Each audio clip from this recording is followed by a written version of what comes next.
পরিমাণ জমিন খায়। 1 বিঘত চিনেন তো? এই যে আমার এই আঙ্গুল থেকে এই আঙ্গুলটা, এটা টান টান করলে যতটুকু জায়গা, এটার বলে 1 বিঘত। শিবের আরবিতে বলে শিবের। হ্যাঁ, মান যালামা কিদা শিবের। বিষ্ণু বলেন এই 1 শিবের 1 বিঘত জমি যদি কেউ অন্যায় ভাবে জুলুম করে তার ভাইয়ের কাছ থেকে খায়, কিয়ামতের দিন তুবিকা আলাইহি সাবউ আরাদিন, এই 7 জমিনকে আল্লাহ তাআলা তার ঘাড়ে চাপাবে। খা এবার খা। অন্যের জমি খাওয়ার এত শখ ছিল, এবার 7 জমিন ঘাড়ে কর। কিয়ামতের ময়দানে আপনার দেহটারে বিশাল আকৃতির করা হবে, এই 7 জমিনকে আপনার কাঁধে তুলে দেওয়া হবে।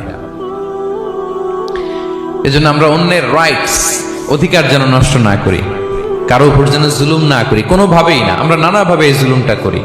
আমরা প্রায় দাদার সম্পত্তি থেকে ফুফুদেরকে বঞ্চিত করি, বাবার সম্পদ থেকে বোনদেরকে বঞ্চিত করি। হ্যাঁ, নিজের ভাই আরেক ভাইকে, আপন ভাই ভাইকে বঞ্চিত করে, জুলুম করে। এরকম দৃশ্যপট আমাদের সমাজে আছে না নাই বলেন তো?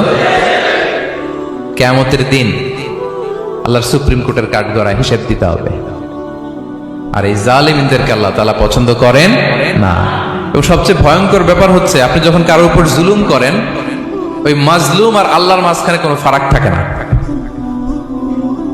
আল্লাহ ওই ফারাকের পর্দা উঠায় নাই। বিষ্ণুই বলেন